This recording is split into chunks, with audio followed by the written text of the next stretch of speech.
So simple. Now summarize, doctor, quickly. All postganglionic parasympathetic fibers will be acetylcholine. All postganglionic sympathetic will be norepinephrine.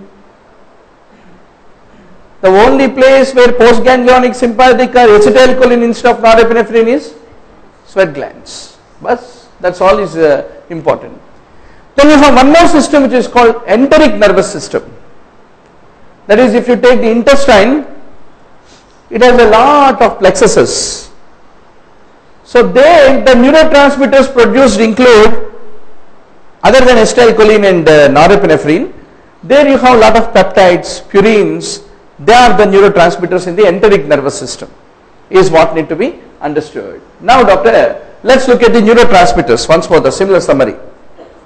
Acetylcholine, how is acetylcholine is basically produced? There is a acetylcholine transferase. Acetyl group and choline are made to marry each other to form acetylcholine, and for that you require choline acetyl transferase, which will transfer acetyl group to choline to make it acetylcholine.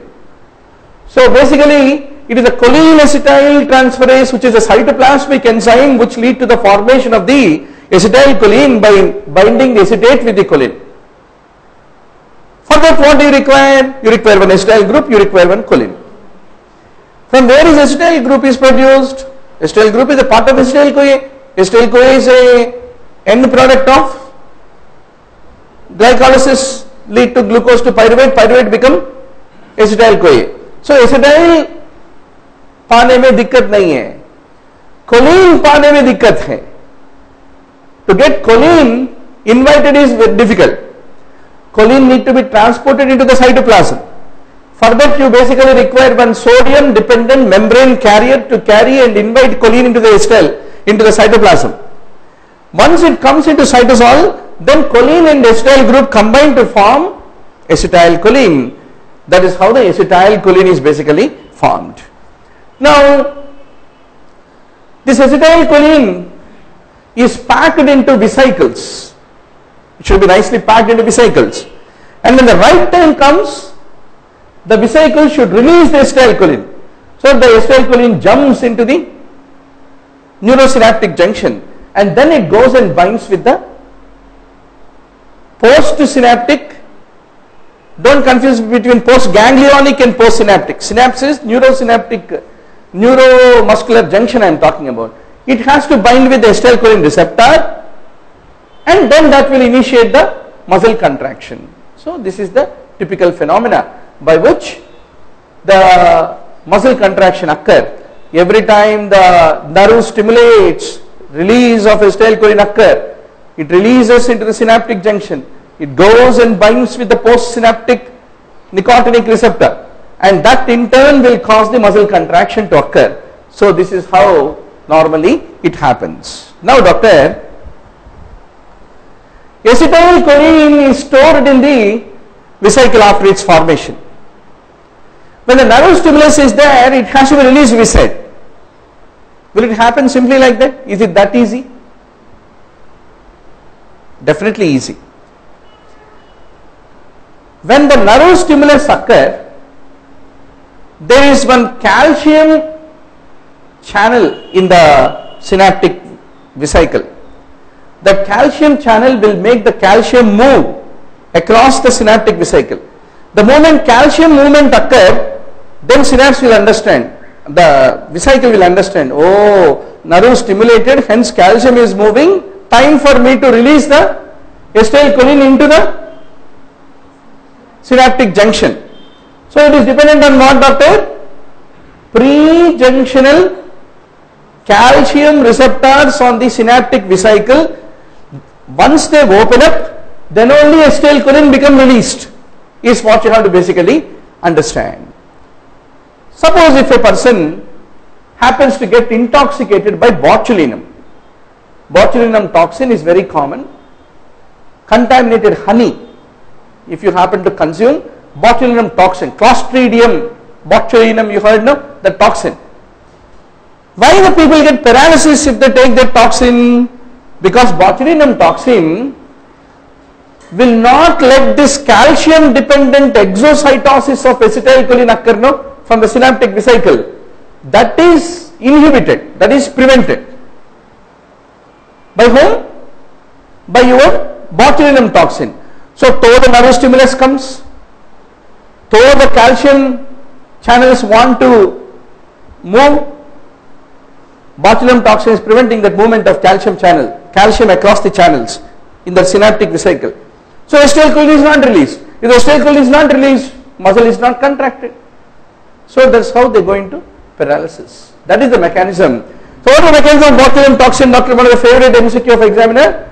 It prevents the synaptic release of the acetylcholine, is what you have to basically remember.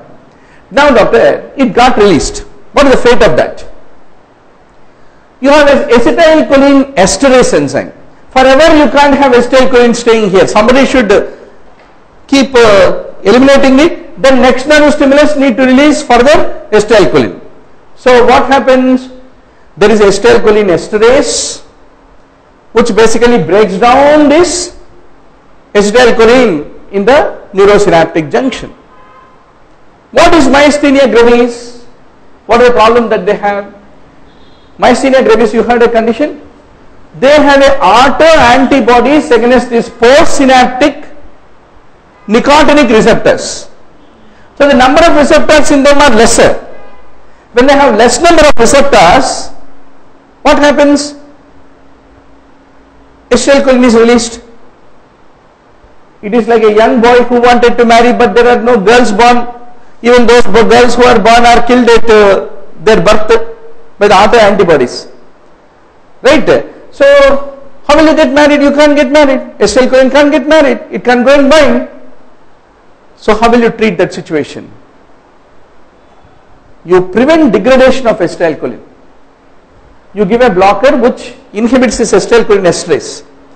So, whatever acetylcholine release is not broken. So, acetylcholine content will increase. Even if the receptors are less, it will travel all the way to the receptor and bind with it. Then muscle contracts. You got me? If 10 girls, 10 boys are there, doctor, easy. Each of them can choose one of them in the classmates and they can get married, fine. But in the class there are only 2 girls. Those 2 girls are also sitting in the last row and they are not coming. They are sitting in the hostel, not coming to the class. Then if there are only 10 boys, they will be waiting here and there, where are the girls? But if there are 100 boys, one of them will get idea, oh, these girls are not coming to class, let us go to the hostel and then meet them. So by increasing the acetylcholine concentration, what you are trying to do? By giving acetylcholine esterase inhibitor, you are trying to increase the concentration of the acetylcholine and make it to bind even though the receptors are less in number, still they can be bound and muscle contraction occur. That's how we use the drug edrophonium, neostigmin, physostigmin. What are all these drugs? They are all the acetylcholine esterase inhibitors which increase the acetylcholine levels and make it to bind with a small number of receptors in myasthenia, so that still the muscle contraction occur, is what need to be remembered. So doctor, that is the story of acetylcholine. Now quickly tell me, what are the only 2 locations where nicotinic receptors are there? Neuromuscular junction, autonomic ganglia are the only 2 locations where nicotinic receptors are basically located. Okay doctor. Now norepinephrine and epinephrine, इनका story क्या है वो भी सुनेंगे, कैसे तैयार होता, कैसे रिलीज होता, etc. Norepinephrine forms from dopamine. So for that, first dopamine should be formed. Dopamine forms from tyrosine. So tyrosine should enter first, convert to dopamine. That should convert to norepinephrine.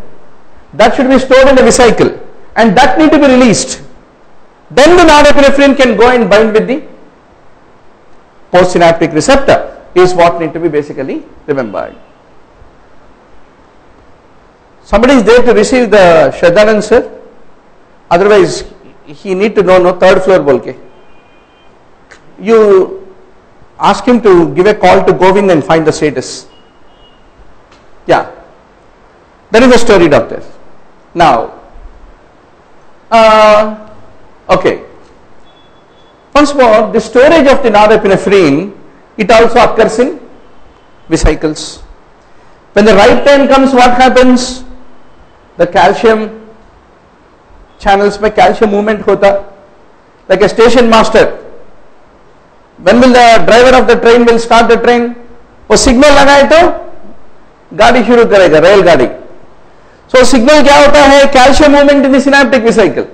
That makes synaptic vesicle to release the norepinephrine, right?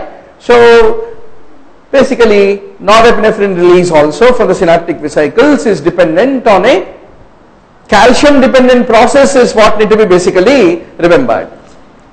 Now, there are few drugs which are known to prevent the release of the norepinephrine from the vesicle by interrupting with the calcium channels. Bretylium, gonitidine. These are the drugs. They decrease the release of the norepinephrine by blocking the synaptic vesicle release of the norepinephrine is the mechanism of their action. So if the norepinephrine is not released, what will happen, doctor? If norepinephrine is released, it goes and binds with the post-junctional receptor. Post-junctional receptor basically contains alpha 1 and alpha 2 receptor. Alpha 1 receptor. Alpha 1 receptor contraction stimulation will lead to vasoconstriction and you get hypertension. You want to avoid that hypertension, what you need to do? You need to decrease the amount of norepinephrine released. Hence we use the drugs like bretylium and gonitidine, which prevent the synaptic release of the norepinephrine. So that norepinephrine can't bind with the postsynaptic alpha 1 receptors, and hence vasoconstriction doesn't occur, and hence they act like an antihypertensive, is what need to be remembered. Sir has come on the way. Please, 2 minutes? Okay, let him come. Please make him accompany. Huh? Yeah. Good. Your periodontics, your blood group has come, doctor. So you will have a complete periodontal review from Dr. Anand. Dr. Anand